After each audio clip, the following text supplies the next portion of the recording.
1010, investigated reported disturbance at Acer Plaza. 10-4 dispatcher, verify address. That's Acer Plaza. Repeat, Acer Plaza.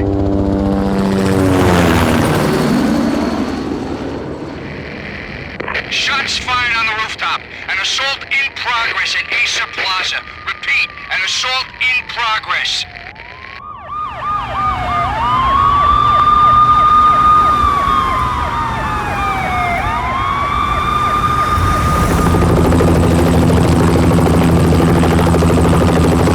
It's a war zone down here.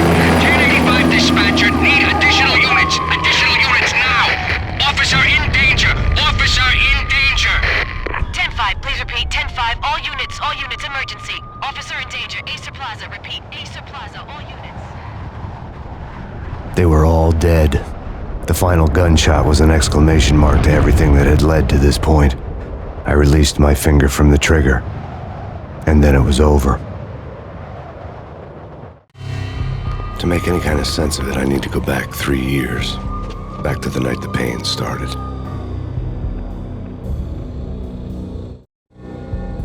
I was still on the force back then. NYPD, Manhattan, Midtown North Precinct, Hell's Kitchen. So when are you coming to work for me, Detective Payne? You'd make me work undercover in some hellhole. Sorry, Alex. Michelle and the baby come first. See? My last smoke. It's bad for the baby. That's you, Max. A regular Boy Scout. See, Alex? Still on for poker Thursday night, right? Like taking candy from a baby. Life was good. The sun setting on a sweet summer's day. The smell of freshly mowed lawns. The sounds of children playing.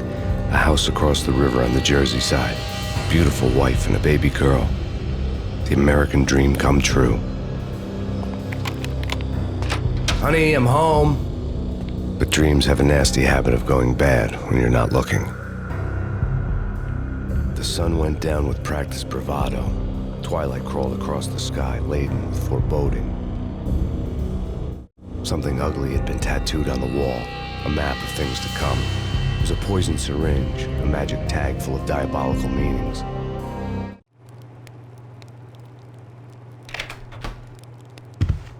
Michelle, honey, anybody home? I didn't like the way the show started. They'd give me the best seat in the house, front row center. Listen, someone's broken into my house. Call 911. Is this the Payne residence? Yes, someone's broken into my house. They're still here. You have to... Good. I'm afraid I cannot help you. Who is this? Hello?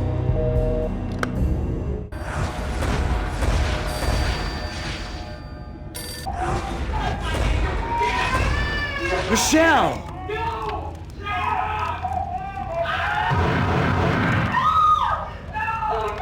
It's coming. Freeze! NYPD, drop it! Coming! No, please, baby.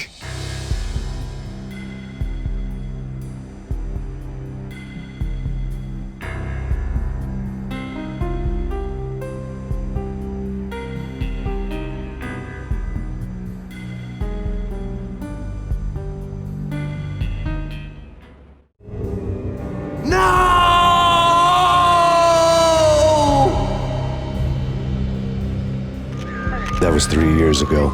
Everything ripped apart in a New York minute. The killer junkies had been high on a previously unknown designer drug, Valkyr, V. After the funeral, I told Alex I'd be transferring to the DEA. It took us 3 long years to get a break in the Valkyr case. Then, finally, 2 months ago, a dime dropper tipped us off that Jack Lupino, a mob boss in the Punchinello crime family, was trafficking. I went undercover. Infiltrated the worst mafia family in New York. I came in from the cold and the dark. Outside the city was a cruel monster. I've been slowly working my way from the small time to the big fish, trying to get to the source of the drug. Alex and BB were my only contacts in the DEA, the only ones in this decrepit city who knew I was down here. BB here. Something urgent has come up with Jack Lupino. You need to meet with Alex immediately at the Roscoe Street station. I hadn't had a face-to-face with Alex since I'd gone undercover. Outside, the mercury was falling fast. It was colder than the devil's heart, raining ice pitchforks as if the heavens were ready to fall. Everyone was running for shelter like there was no tomorrow. It didn't get any better when I got to the subway.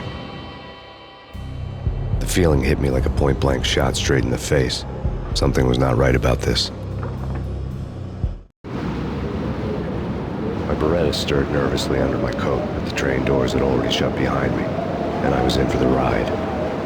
Next stop, Roscoe Street Station, and Alex.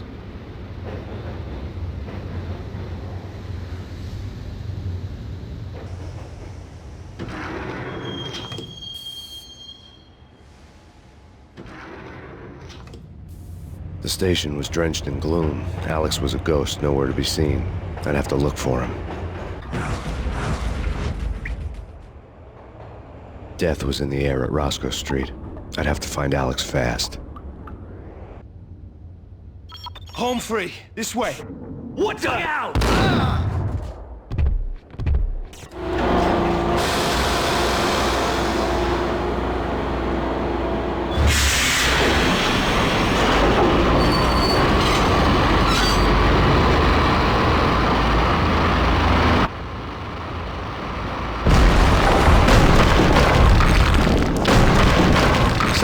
Being subtle.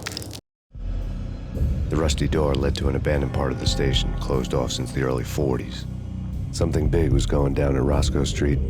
Maybe that's why Alex had wanted to meet me here. Maybe not. One way or the other, I was gonna find out. We come to you now live from the crime scene. Who is this? Right back at you. This is Deputy Chief Jim Bravura from the NYPD. You are to cease your criminal activities and surrender immediately. Sure thing, Jim. Me and the boys have been talking, and everyone's real sorry.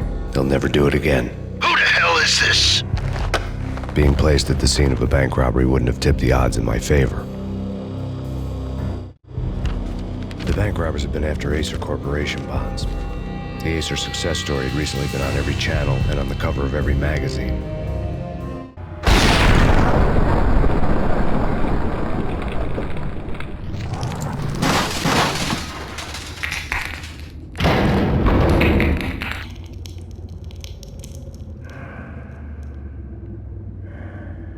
Hold it!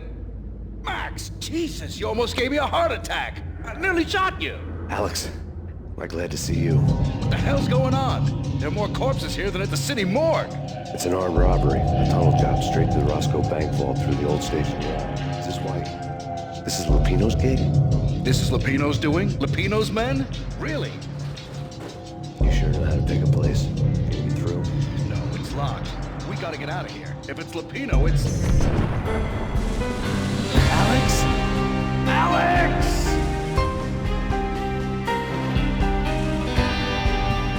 There was nothing I could do. He was dead. I could tell by the empty, accusing stare of his eyes. Alex had kept me relatively sane for the past 3 years. Now I didn't know how I felt. Somehow he had stumbled upon something big and ended up stepping on Jack Lupino's toes. Lupino ran his racket of sex, drugs, and contract killings from a sleazy hotel in a slum block of tenements. The NYPD was closing in. I could hear the sirens. Their wail was a crescendo. Lupino thought he could get us by taking Alex out and leaving me to take the fall for it. All he had gotten was my attention. I went for the hotel first. It was a sad old thing with flickering lamps and faded colors, cheap mobster punks and tired-eyed prostitutes. I walked straight in, playing at Bogart like I'd done 100 times before. The place was run by a couple of murdering mobsters with shark smiles. The Finito brothers. Ladies and gentlemen, it's the pain in the butt. Pain to the max. You're killing me. Did you make that up yourselves, or you get some wino downstairs to come up with it? Don't answer that. A rhetorical question. I got something for the boss. Lupino around? That kind of depends on who's asking. A friend or a junk squad plan. Don't answer. It's one of them, how do you put it, rhetorical questions. Lupino ain't here, but he says bye. Lupino wasn't in his cheap hotel. Instead, I ran into the Finito brothers. My cover had been blown. The door slammed shut behind me. And then I was dodging bullets like raindrops. Pain in the butt. Ha ha! Pain to the max. Junk squad kid. Got a ticket to Marble City for you. Be first and lying down. Bring it in. I'd met Lupino only once. The gangster ran all his rackets through his right-hand man, Vinny Gagniti. Gagniti was a high-strung whiner on the verge of breaking apart, like an overamped Energizer bunny. He had the brains to run the business, but he lacked the balls, always falling short, taking his frustration out on underage addicts and call girls. The V deal goes down at your hotel. Jack's exact words, quote, "Vinny, you're in charge of this one," unquote. Rico Muerte's coming to see it through.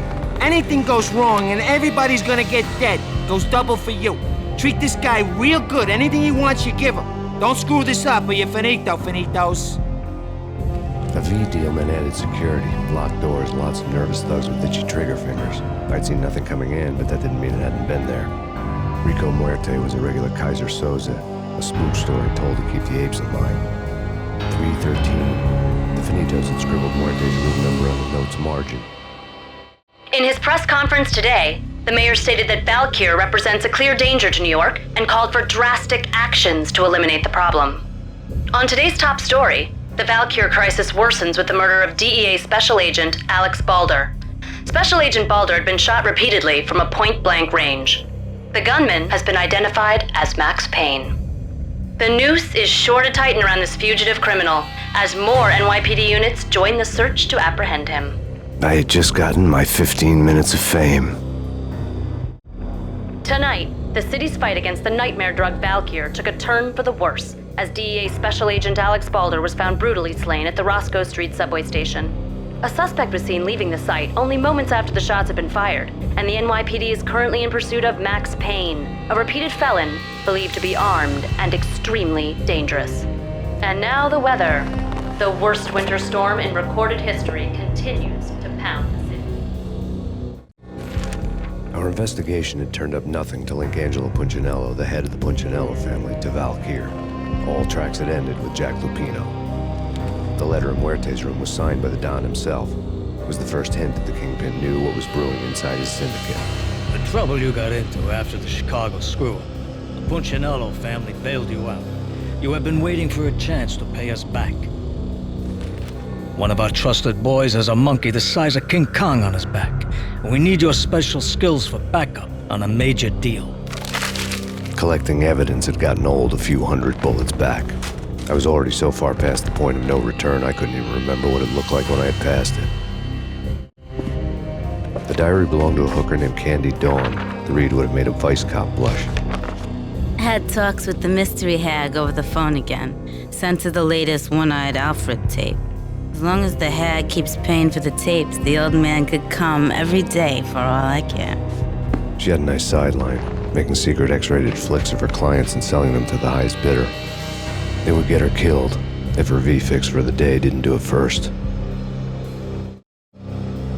The old service elevator rumbled down to the bowels of Jack Lupino's hotel. A winter storm warning is in effect in the whole tri-state area, as both freezing rain and heavy snowfall continue. Many roadways are already closed, and people are advised to stay indoors.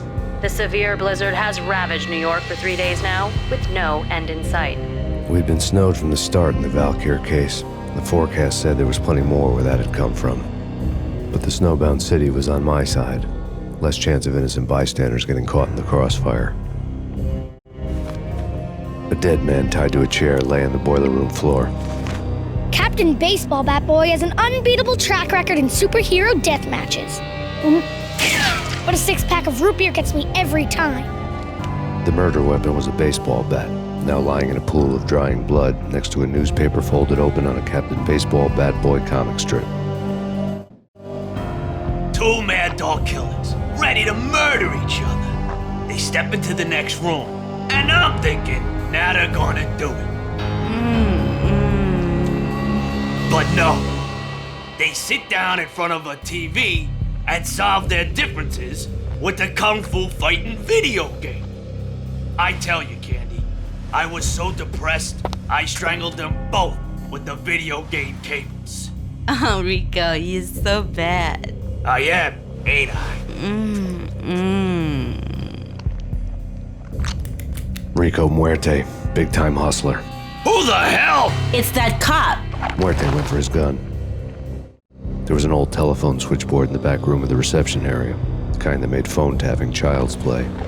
It wasn't hard to picture a fat pimp sweating with headphones on, listening to his hookers talk dirty and fake orgasms over a web of party lines, the blood veins of New York. Right now, there was a different set of moans and groans going on. Boss, this Max Payne. He came, started capping us. He killed him. Are you freaking kidding me? He's just one lousy cop. You better be freaking kidding me. Whack him. What's the freaking problem? Hello? Answer me. Hello? The word was out. A deadly virus released into the city's corrupt circulatory system. Something wicked this way comes. Max Payne at large. Turn around, walk away, blow town. That would have been the smart thing to do. Guess I wasn't that smart.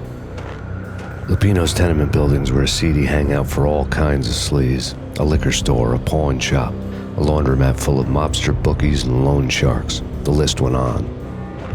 The how and why of it was a mystery to me, but they knew I was a cop. They knew I was coming, and they were going to get real trigger happy about it. I got to see Lupino's hangout all lit up. A bomb went off, turning snow into liquid gold. A pillar of fire lifted the remains of a car straight up into the air.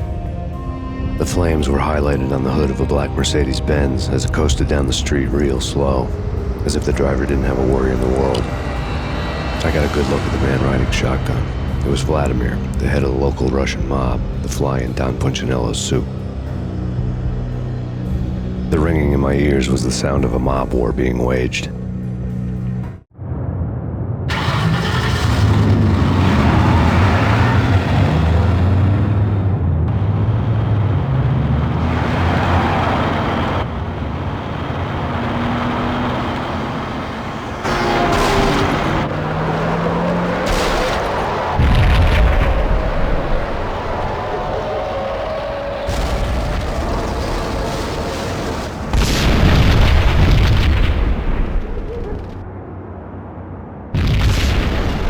Exploded inside the closest slum building. It was a lucky break. The goons inside were spooked, but luck always came with a price tag. More bombs could still be ticking inside, and the cops would already be on their way. The headlines were screaming bloody murder. The storm was a screaming duet with the approaching prowl car sirens. It was all a scream when you were down for the count and wanted for murder. A beaten-up phone in the entrance hall was ringing. It could have been just a junkie in need of a fix, but it turned out to be something more sinister than that. Am I speaking to Mr. Payne? Who wants to know? My name is Alfred Woden. You must hurry. The police are on their way. Tell me something I don't know. They know you're there. How? And what's it to you? I will contact you again. The cops arrived, sirens singing in the off-key harmony of a manic-depressive choir. I had a few minutes while the SWAT team would go through their usual routine. By the time they busted in, I needed to be long gone. Max Payne, this is Deputy Chief Jim Bravura from the NYPD. Drop your weapons and come out with your hands above your head. Suddenly it all made sense. The bombs, the Russian mob boss making an appearance in person. Gagniti was his usual self, all talk and no walk. After our hit, the Russian has only a couple of guns left, and they can be bought. There's no freaking way he has the guts to try anything after that. As it turned out, the Russian had plenty of guts. One thing he could count on, you push a man too far, and sooner or later he'd start pushing back. The bombs had destroyed all the stairs up to Lupino's office. To get to the roof, I'd need to get to the elevator through the locked door up ahead.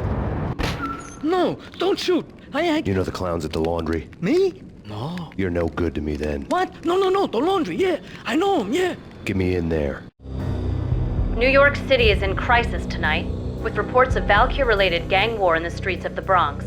Apparently, Max Payne, wanted for questioning in connection with the slaying of a DEA special agent earlier tonight, is waging a one-man war against his former partners in crime.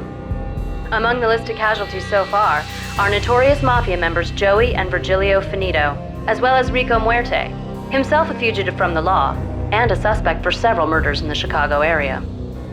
The NYPD has been placed on full alert. A citywide APB has been put out on Max Payne. Deputy Chief Jim Bravura has promised to take whatever steps necessary to bring him to justice. What those steps may be remains to be seen. For CNN TV News, this is Kira Silver. Vinny Gognitti, just the man I've been killing to see. Payne? Freaking Fed! I knew from day one there was something screwy about you. What do you think you're doing? You're a freaking cop. You ain't got squad on us. You can't just come in here waving your piece like it meant something. Yeah! Oh my God! Oh God, you shot me! Ah! You're dead, Payne! And what the hell are you waiting for, you apes? Kill him! Kill him! With pleasure, boss. Gognitti bailed. I made like Chow Yun Fat.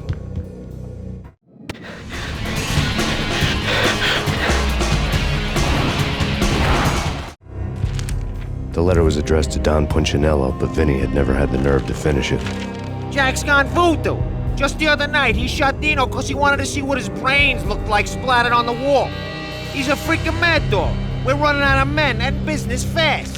Gognitti had been living in mortal fear of his boss. Jack Lupino was a psycho. Vinny Gognitti was running scared. He could run, but with a bullet in the stomach like a broken bottle of Tabasco, he was quickly running out of time.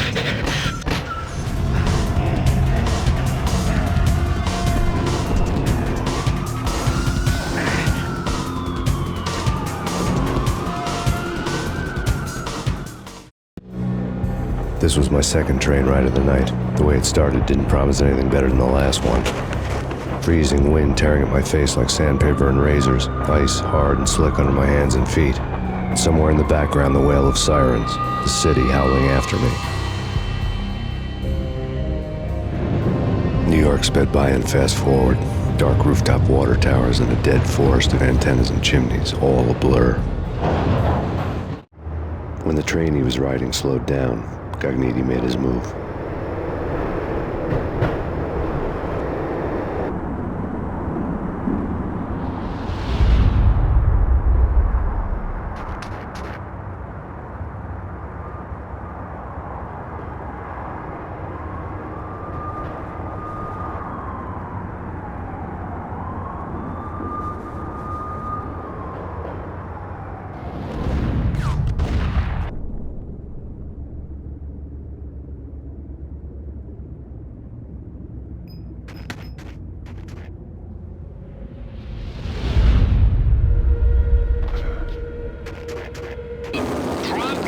It's Payne! He's coming down the stairs! Shoot the bastard!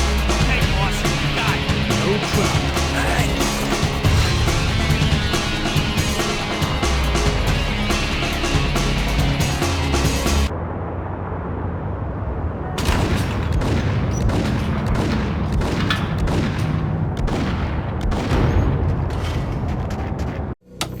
Max Payne has nowhere left to go. We are very close to capturing him. You'll get a full statement then. Right now, I've got better things to do, ma'am.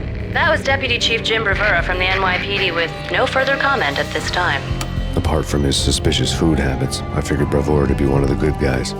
Fate had just dropped us on different sides in this.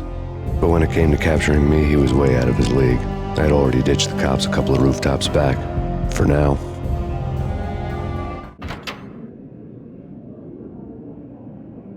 Open, goddammit! Payne!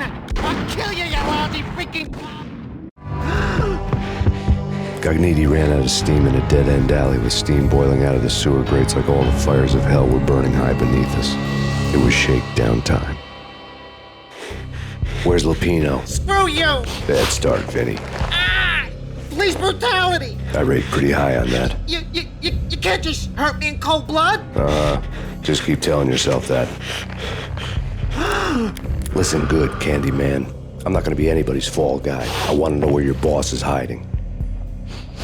There was no glory in this. I hadn't asked for this crap. Trouble had come to me in big dark swarms. The good and the just were like gold dust in the city. I had no illusions. I was not one of them. I was no hero. Just me and the gun and the crook. My options had decreased to a singular course. I'll tell you, just don't hurt me no more. Lupino's at Ragnarok, the nightclub. Book me, take me in, haul me to the freaking jail, just don't hurt me. Your rights will be ready at your funeral. Ragnarok was Lupino's private nightclub, a den of drugs built into an old theater. I knew what waited inside. V-head junkies ready to explode in random acts of senseless violence, and Lupino's goon squad, the worst stone-cold killers this side of hell. Ragnarok was as inviting as a headache, flickering and flashing to a machine gun beat. The belly of the nightclub was a gothic theme park that began with bondage games and led to the nasty stuff from there. As subtle with its dark message as a cop killer bullet through the heart, like father, like son, just like Jack Lupino. Given the setting, I was surprised to find that somebody had been passing time reading. The paperback was entitled, The Age of Murder and Storm. The blurb on the back mentioned Norse mythos and Ragnarok, the end of a Viking world with a terrible winter that covered the earth in ice, when vile crimes were rampant and all humanity lost. I could see how somebody impressionable might get it into their head that we were at the end of time. I was also beginning to see what the nightclub and its owner were all about. The room was stacked with light reading, such as Necronomicon, Witchcraft, and Paradise Lost. Old exotic titles like Malleus Maleficarum and De Umbrarum Reini Novum Portus. Books with pentagrams on their covers, all dealing with the occult and the infernal, lying between stacks of horror videos and a couple of Ouija boards. The only thing I could take seriously was the thought of Lupino taking it seriously. He had been spending a lot of time getting intimate with the guy downstairs. The backstage area led to Lupino's inner sanctum. The hot air inside was like an invisible wall, thick with incense and something else, a sickly sweet smell that made you gag. This was the rotten core of the Big Apple. Lupino lurked somewhere ahead, like a spider at the center of his web, waiting. Punchinello had threatened Lupino in writing. The note had been torn to pieces, bloody fingerprints all over them. Don't want you to think that one of my boys is not playing with a full deck. Shape up, Jack. We are running a business here. I'd hate to send the trio to strong-arm you. The trio were the Don's notorious henchmen. It was obvious that Lupino hadn't been intimidated by the threat. Jack Lupino was crazy, all right. The table was scattered with notes of demented arcane nonsense written in rusty blood. A mishmash list of demons, devils, and dark gods evoked. Beelzebub! Asmodeus! Baphomet! Lucifer! Loki! Cthulhu! Lilith! Hela! Blood given to you all. He was after that old Faustian deal. Your soul for power and fortune. Just sign on the dotted line with your blood. Jack Lupino was crazy, all right. Mythic wolves, let loose to devour the sun and the moon. Lupino is the wolf. I'm Mr. Beast, the big bad Fenris wolf. I'm the end of the world man, wearing the flesh of fallen angels. After Y2K, the end of the world had become a cliche. But who was I to talk? A brooding underdog avenger alone against an empire of evil, out to right a grave injustice. Everything was subjective. There were only personal apocalypses. Nothing is a cliche when it's happening to you. I've seen it. The corruption of flesh. Oh! I'm the wolf, yeah! I am the wolf!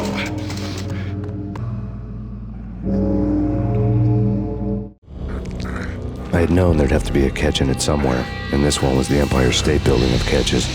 Lupino was pumped up and dying to go 15 rounds with a mutant alligator.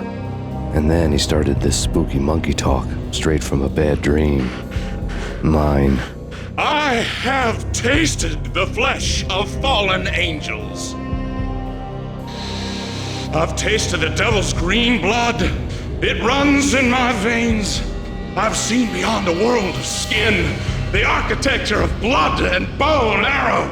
Death is coming! She is coming, and hell follows with her. This is the twilight winter. I am ready to be her son. Her time is now, and all who stand in her way must die!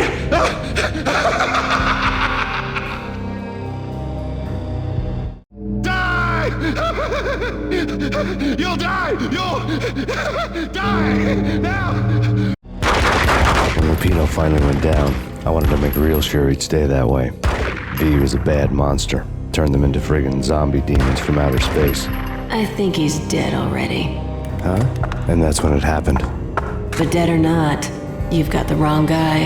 In stepped this knockout femme fatale holding a gun to my face. I returned the favor.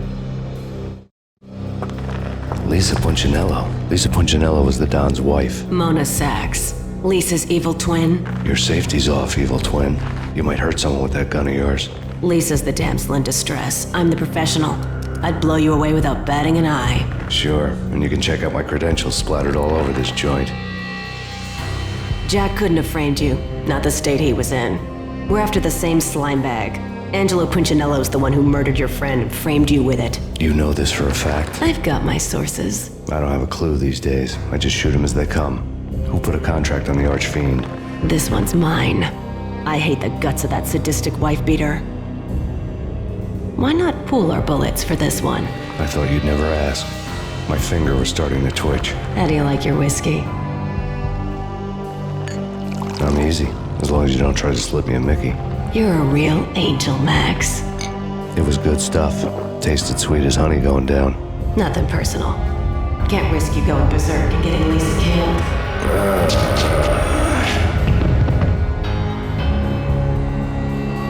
The nightmare was always the same. Violent shapes moving in darkness, old and ugly. The killer's mad laughter was a riddle filled with wicked innuendo.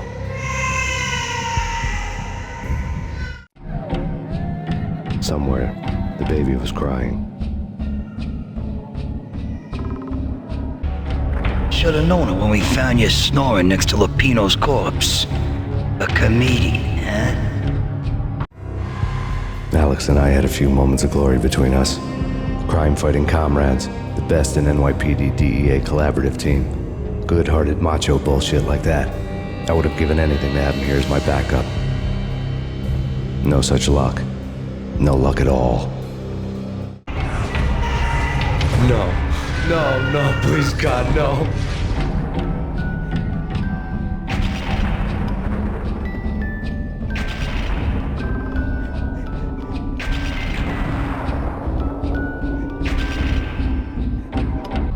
Slice them, dice them, shoot them full of holes, blow them to bits, vaporize them, disintegrate them. No matter what you do, they'll still be back good as new. Michelle was working part-time in the district attorney's office. Her diary was open on today's entry, her handwriting all pretty curves. An army dossier found its way to my desk yesterday. Valhalla? Isn't that a Norse myth? Something about Vikings? I tried to tell Max about it, but he was busy, that cute frown on his brow. Guess it's nothing, just a mix-up at the courier service. From now on, I would always find time for her. It was a hollow promise. Too little, too late. Max, no, please, Max. Why? I didn't mean to. I'm sorry.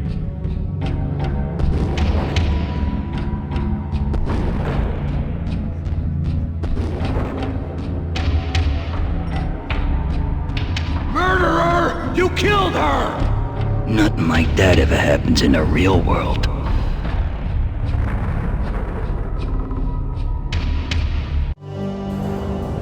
I woke up in a bad dream.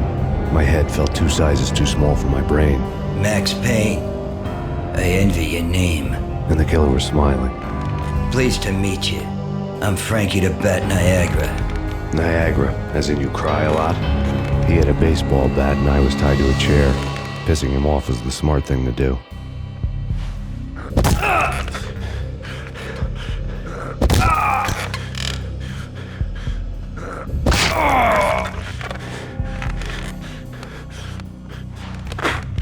Nothing wrong with a little laugh now and then. Take me, for example. I love to watch cartoons. Cartoon violence is a fascinating thing. Let's take a break. I need to take a leak and maybe grab a cold one at the bar. Don't worry. I'll be back to finish this off. And then, it's checkout time. You play, you pay, you bastard. He swaggered out, and the door clanged shut behind him, locks clicking into place. Everyone makes mistakes. Mine hadn't been to crack jokes about the goon with the bat. He'd have cracked my skull regardless. It hadn't even been to trust a girl with a gun. I had blindly gone after the first bad guy on my hit list when I should have been aiming further up the ladder, at the head of the Punchinello family. I couldn't bring myself to be pissed at Mona. Guess I had a soft spot for her pretty face.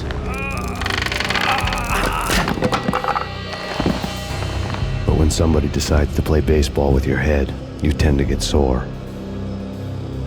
They had dragged me back to the basement of Lupino's hotel. I was beaten, bruised, and blue. I felt like the chair I had broken to get free.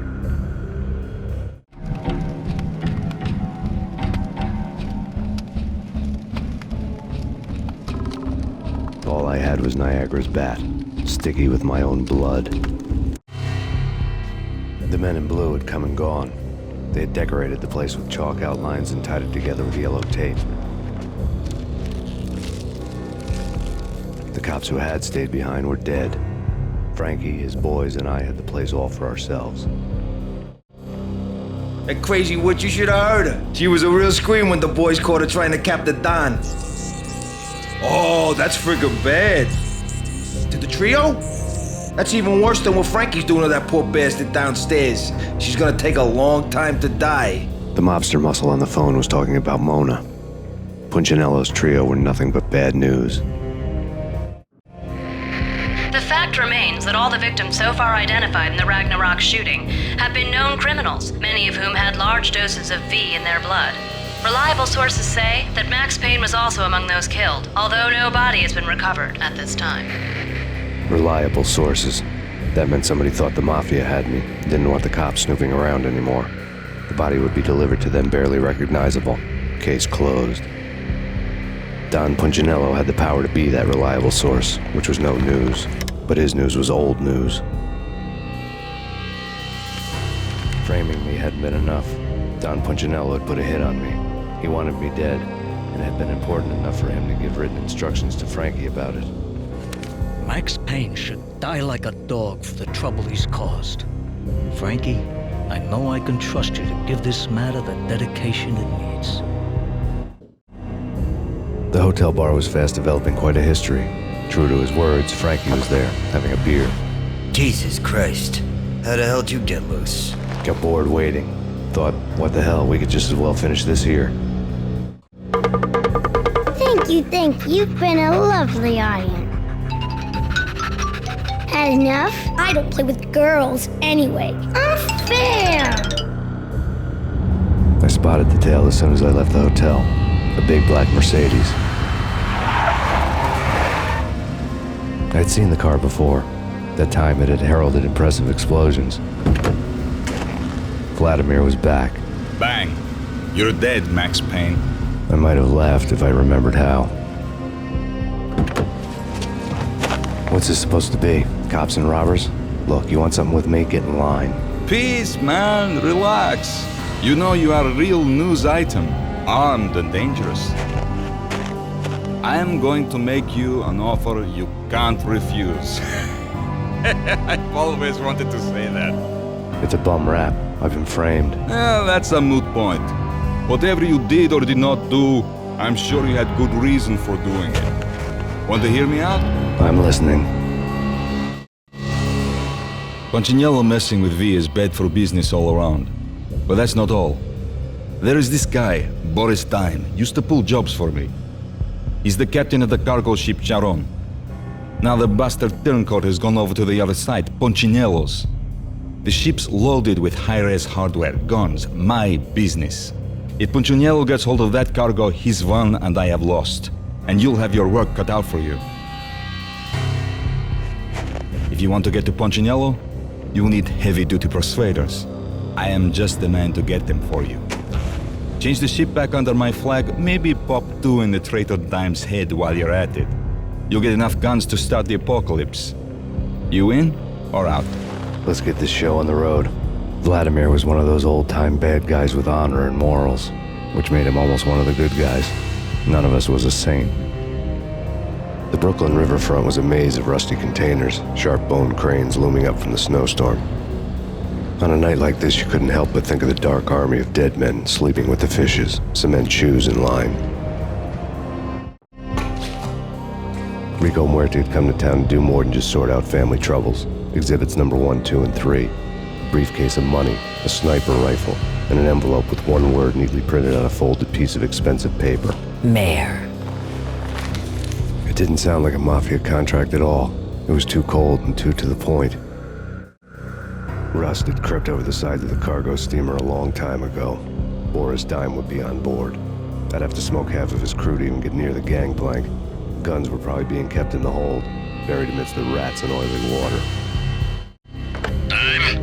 Angelo Puccinello here. Angie, tell me, how much did Dime cost you? I bet it was more than his name. Max Payne. Right the first time. You're dead, punk. You sure you're not confusing me with Boris here? But you are right, of course. Pretty soon we should get together and have a talk. You son of a... Pissing Punchinello off was a dangerous game, but when people get mad, they make mistakes. I should know. That's where I wanted Punchinello, mad enough to trip over his own feet, preferably into a grave. Tell the devil that Dime sent you. Did you get everything you need? Check. I owe you. Anything you need. This is my solo. When I'm through, Punchinello won't be anybody's problem anymore. Clear as vodka. But anytime you get between a rock and a hard place, just whistle. This could be the beginning of a beautiful friendship. You really get a bang out of this big-time gangster act, don't you? Even with all this firepower, I figured I couldn't get to Punchinello at his manor. I could only hope that he wouldn't pass a chance to hear me beg, to see he's won. This is Max Payne. I want to cut a deal. Payne, you're a dead man. That's what everybody keeps telling me. I got your ship and her cargo. I want to meet. No pain, no gain. Capiche? You know my restaurant? Yeah, I know it. 1 hour. Punchinello's restaurant had seen better days. Snow was falling like ashes from post-apocalyptic skies, but that was outside. Things would soon get hot in the Don's restaurant. I knew it was a long shot, Angelo Punchinello actually showing up, but there was no crime in hoping. Vlad had seen my smoke signals. The Mercedes was revving to go, almost drowning out the banshee wail of the sirens. You coming?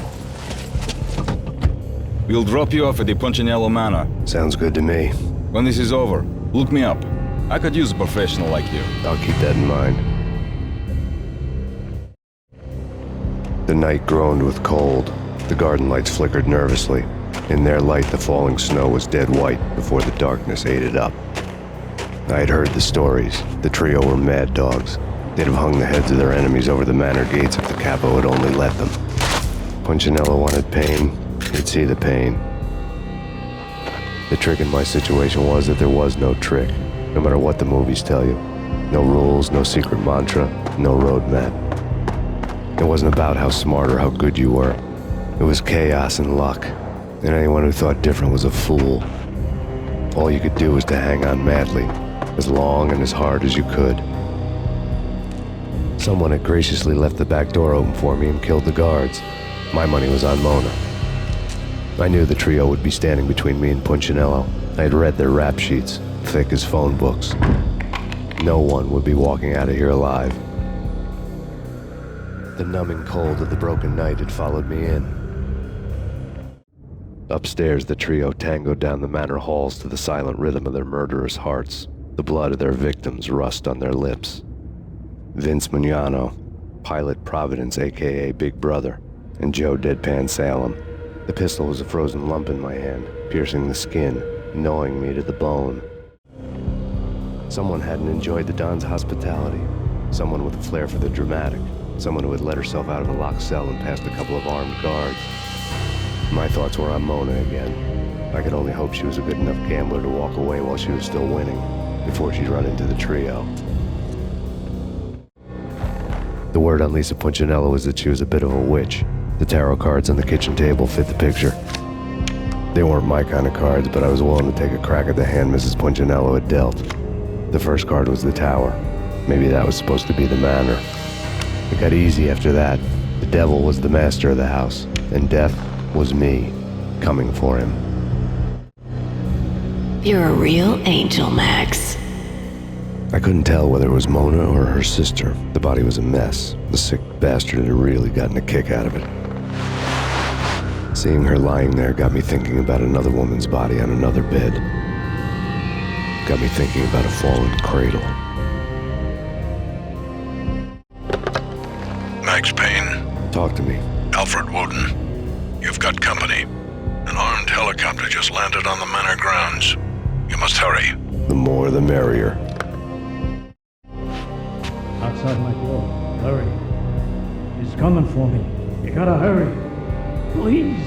I could hear Punchinello on the phone begging for help. He should have been saying his goodbyes. Punchinello was a pushover. The moment I stepped into the room, he folded like a deuce before a royal flush. No, wait. I was just doing what I was told. I couldn't refuse. She's someone high up. Government, maybe. I don't know. He was trying to buy more sand for his hourglass. I wasn't selling any.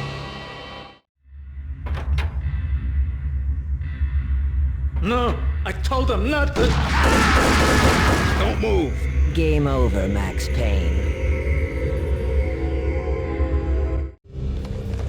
I could tell when I was outgunned. It was time to take another beating. The mystery witch was a real barracuda. Trouble on dagger heels, a smoking assault rifle in her hand, and an army of killer suits behind her. How sweet. I get to kill two birds with one stone.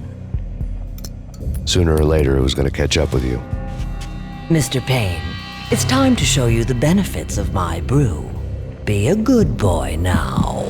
You'd find that Lady Luck was really a hooker. You were fresh out of cash.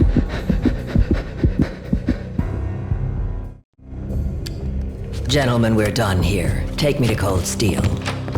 She had just given me an OD of Valkyr. I could feel green fire eating my brains. They turned to steam. They did a fade on me. I'd never had a chance. The witch had got me just as sure as if she put a gun to my head and pulled the trigger. The shadows rushed me, bruised mugshot faces hungry for revenge. They knew my weak spots and closed in for the kill. The floor turned into a vortex of green blood. I fell. Flesh of fallen angels. Max? Where are you, Max? Please.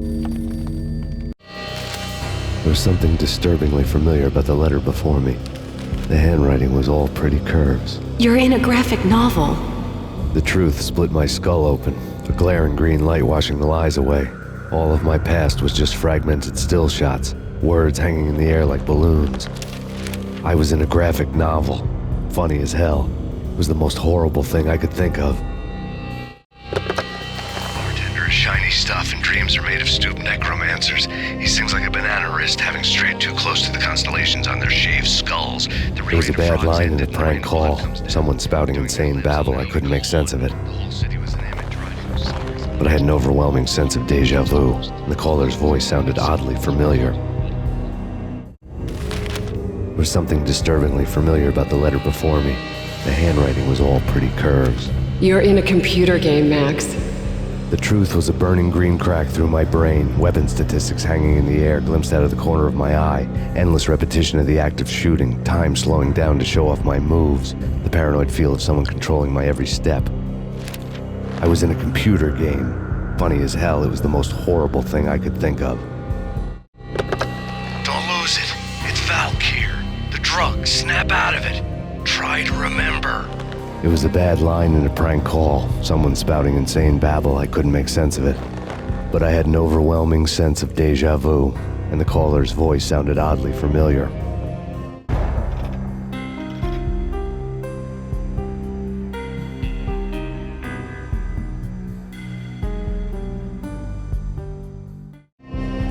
Max, something happened at the office today. A strange memo. Something about Vikings. Honey, I gotta run. You can tell me all about it this evening. Have a nice day, darling. The bullet holes were rubies on her chest, blood glowing on her ivory skin. She was so beautiful. The killer was smiling. The flesh of fallen angels.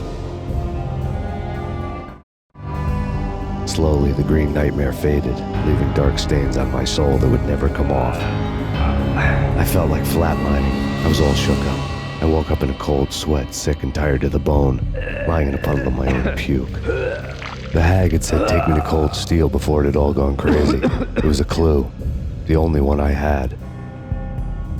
It took me forever to crawl back to my feet and hit the road, but when I did, I drove straight to Cold Steel Foundry outside the city. There was a whole lot of action around the place for a freezing winter night. Trucks coming and going, men running. I had the drop on the mystery witch. She thought I was dead. I was on her blind side. I was going in. The bad trip had put me in a crazy mood, adrenaline pumping through my aching veins. Staggering on the mill roof in ice and snow and wild wind, I was a ninja. My kung fu was strong. I wasn't kidding anybody. At best, I was Superman on Kryptonite about to fall through a skylight, down to where it was all going down. A half-abandoned industrial area in the middle of nowhere. The factory was a perfect front for any number of illegal activities.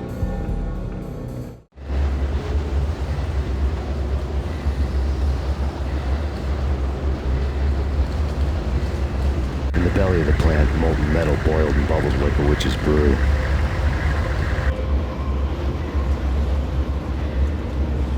Casualty status.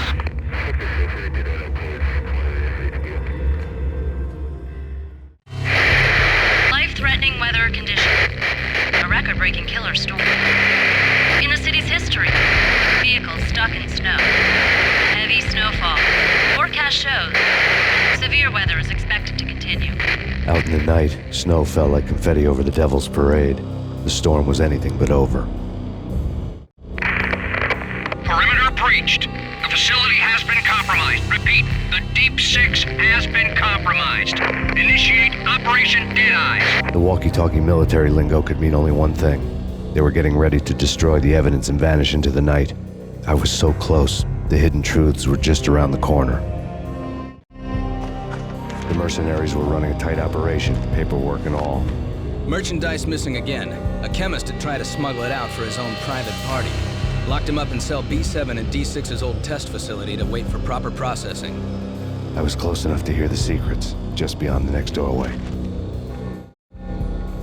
I had taken on the role of the mythic detective, Bogart as Marlowe, or as Sam Spade going after the Maltese Falcon to unravel all the mysteries.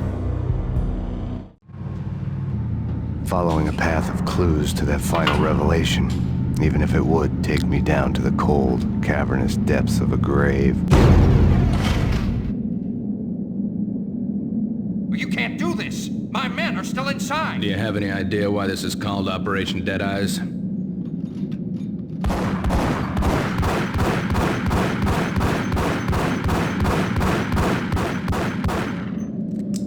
I think he's dead already. Let's do it.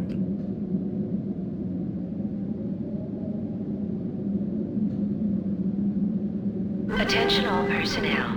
The self-destruction sequence has been initiated. Evacuate the complex immediately. There was an old army bunker under the steel mill. I knew the military plaque on the floor. I had seen 1,000 variations of the insignia on crumbling brick walls everywhere in the city. The sword replaced by a syringe.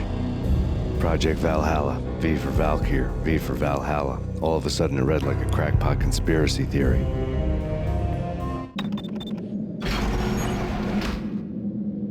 Thanks. I thought I was gonna die in there for sure. I need you to get me through the decontamination chamber airlock.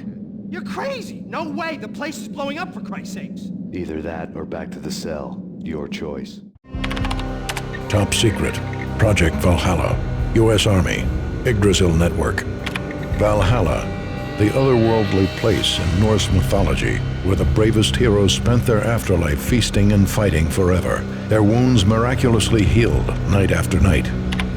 Valkyr. The maidens who chose the most courageous Viking warriors and carried them to Valhalla. 1991.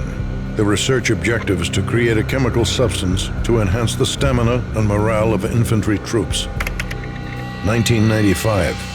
Results unsatisfactory.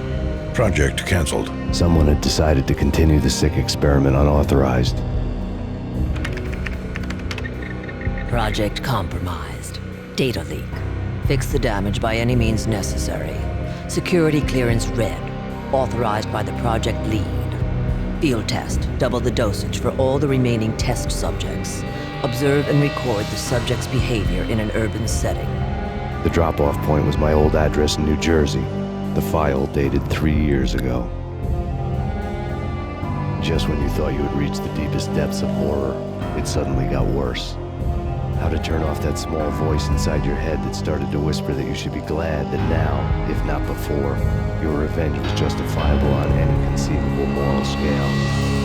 That small voice proved, beyond any doubt, that I was damned.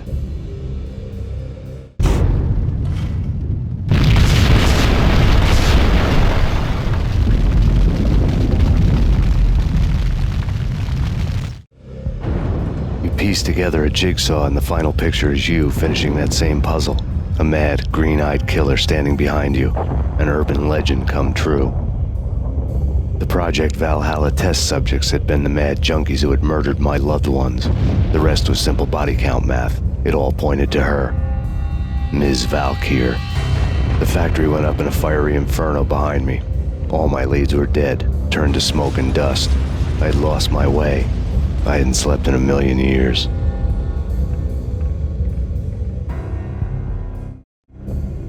I felt thin as death. I'd been living on an endless supply of week-old donuts. They were fuel for this crazy furnace inside my head. I couldn't remember when I had last seen the sun. I was on a permanent graveyard shift. When the darkness fell, New York City became something else, any old Sinatra song notwithstanding. Bad things happened in the night. On the streets of that other city, Noir York City. I was in an all-night diner, downing cup after cup of coffee that tasted like engine oil, when a new message from BB got me back on the killer track. What the hell happened at Roscoe Street? Maxie, I'm going out on a limb here. We need to talk this through, come up with a plan. 2:30 a.m., the Choir Communications Garage. The more I thought about Alex's murder and the frame-up, the more it felt like an inside job. I should have seen it coming. BB had sold me out, and now he wanted to finish what he'd started. The garage was dead. BB showed up in his tailor-made suit, gold watch, and cufflinks to match, all way beyond a cop's pay. Maxie. Oozing suave charm, he was guilty as hell. What the hell does BB stand for anyway? Backstabbing bastard? Come on, don't be like that. Have a cigar. I don't smoke. Maxie, you have no idea how big this is. It's huge. You have no idea. I think I do. You're a bribe-taking bent cop who sold out his partner. Those mobsters in the subway were a dead giveaway. Hard to miss. Bet it was exactly like this with Alex. Up close and personal. You can't win this one, Max. No, but I can make damn sure none of you do either. BB turned out to be another cardboard cutout bad guy.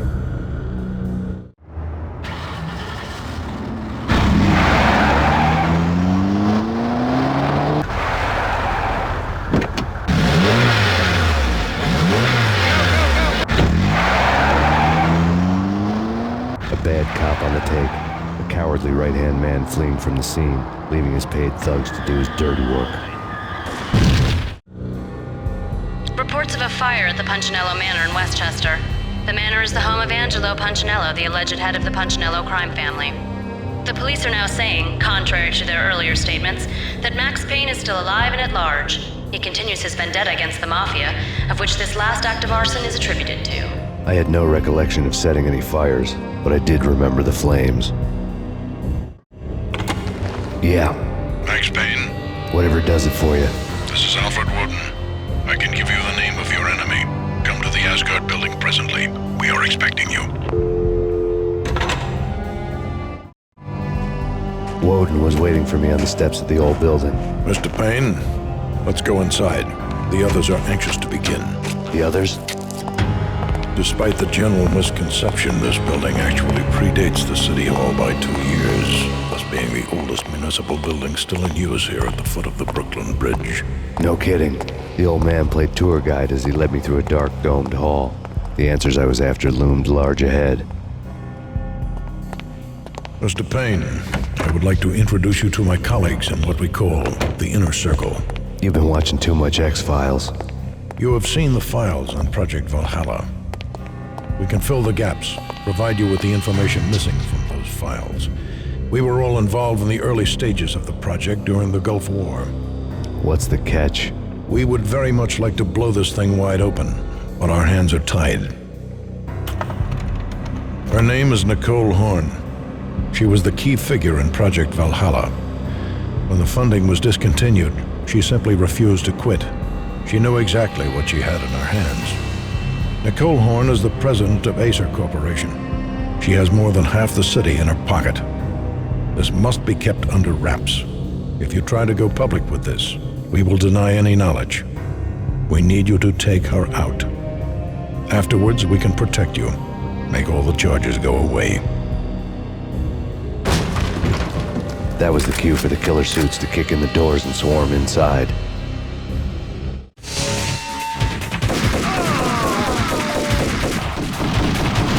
was an impressive floor show, but I decided to leave early anyway. It was only a one-story fall. Lucky me. On screen, the so-called corpse of Alfred Woden stood up, miraculously waking from his dirt nap, looking smug among his dead pals. In the land of the blind, the one-eyed man is king. I didn't know how he'd pulled it off, but it was a pretty slick way to get out of all his promises. Most of what he had said fit too well to be a load of crap. And what is your answer to those saying that he's actually providing a service long overdue to the city? This crusade nonsense has gone too far. He's out of control. It must stop. He will be stopped. That was Deputy Chief Jim Bravura from the New York City Police Department. Nicole Horn had blackmailed the inner circle into silence. The tape came with a curt extortion note on a piece of expensive paper. I remembered Candy Dawn taping her clients in action on the side, selling the tapes to the highest bidder. I was sure that kinky sex was nowhere near Alfred Woden's worst sin. But I had a feeling that when this was over, any collateral would come in handy. Nothing seems to stop Acer Corporation's phenomenal victory march. Incredibly, the stocks are still rocketing. Worried experts already see a danger in the company's success. Some have gone as far as to say that Acer Corporation is about to become an even bigger monopoly than Microsoft ever was. Woden had taken care of my mission preps with military precision. The critical areas in the Acer Corporation headquarters blueprints were circled in red. The president's office was at the top of the building, right below her penthouse suite. The elevators were controlled by a security computer, part of the mainframe located underground below the building. The high-rise was sealed as tight as a sci-fi fortress. I had dreamed of revenge. Those dreams were always nightmares, of coming close and then failing. Now I was close. I had a name to guide me, Nicole Horn. I had nothing to lose. Mine wasn't the most original approach to the problem. It wasn't as if it hadn't all been done before. An eye for an eye, the first principle of revenge. Old as dirt, still going strong. The cardinal rule in going after someone with an intention to kill was not to make it personal, which it almost always ended up being anyway. It did with me. I took my time, cruising around the city in the snow. There was no hurry. I knew what I had to do now. I took my time, thinking about it, building up the rage. When I was ready, I parked the stolen wheels at the front entrance of the Acer Corporation headquarters. Got out, got in, got cracking. I had a bullet with Nicole Horn's name on it. I had 10,000 bullets with the hag's name on them. She had ultra-high-tech security systems, enough mercenaries and weaponry to start World War III. There was no fear. New York disappeared behind a veil of snow. I had crossed the threshold. This was her domain, sleek and sexy and soulless. All glass and steel. A place of color-coded security key cards, metal detectors, and surveillance systems.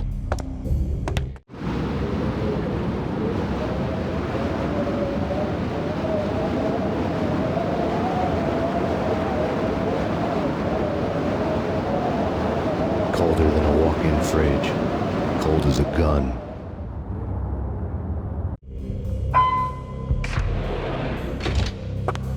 Mona. Looking good. Max, we gotta stop meeting like this. It will be a cold day in hell before I let a narc cop stop me. Miss Sachs, do your job. Relax, Max. You're a nice guy. I don't kill nice guys. You're not bad yourself. It was different when Horn wanted Punchinello dead. To cut her ties to the Mafia, he deserved to die. The same goes with her. She's the bad guy here. Her sister was whispering to her in my favor. I knew the appetites of ghosts intimately. They hungered for revenge. No! A gunshot boomed and she fell down in slow motion. She was a nice girl, not really a stone-cold killer. And now she was stone-cold dead. Like religious fanatics or loyal samurai, Horn's private army was coming at me. When the elevator came back down, Mona was gone. There was a lot of blood, but no body. Something clicked for the final time. My mind had never been so clear, as if somewhere high above the storm clouds were already gone, cold stars blazing from the black skies. Next to the printer was a neat stack of expensive paper. Hacking through Horn's computer would have unearthed files of criminal plans, strategies for world domination, spy helicopter reports, illegal wiretap recordings, internet porno, all of the above. Take your pick. I really didn't care anymore. I had seen too much of it already. Valkyr had been meant to be a white-winged maiden that would lift you to a warrior's heaven, but it turned out to be a one-way demon ride to hell. The devil was in the drug. I knew. I had met him.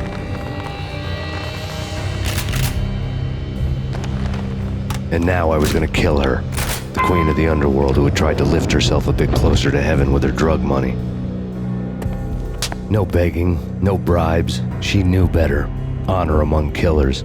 We who were about to die. Both of us knew how this would end. In pain and suffering. All this because your wife stuck her nose into things that were none of her business. The cops were coming to take me away. The sirens were like a bad conscience I couldn't shake. It's ridiculous you've made it this far. You won't be alive when they get here. Stop him!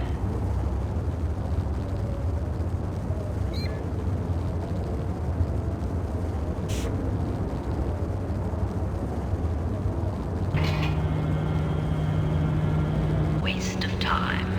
The deaths of your wife and daughter were necessary. Inevitable. It is done. You cannot bring them back.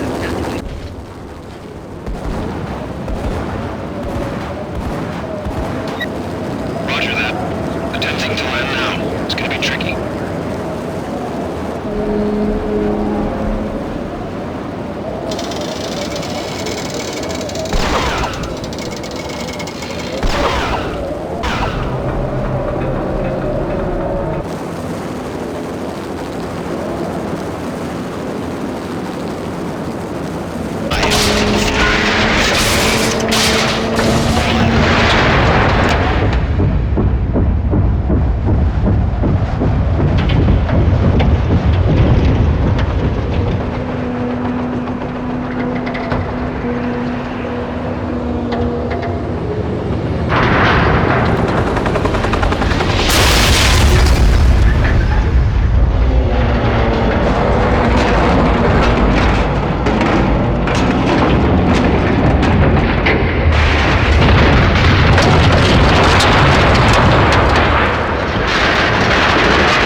They were all dead.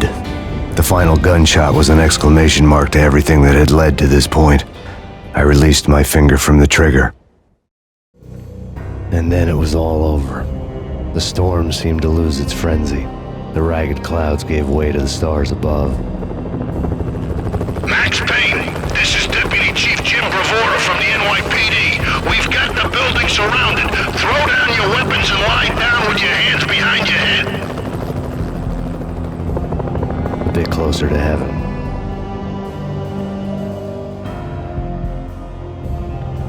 The cops' voices were distant and muted. Freeze! NYPD! Hold it right there! My ghosts released me from their haunting. Down below, New York City glittered like diamonds on black velvet. You gave us one hell of a ride. Take him down to Central Booking. You heard the man. Woden was there in the crowd, standing by the sidelines. It wouldn't be over till the man with the patch would say so. He'd say the right words. I knew he would. He'd better.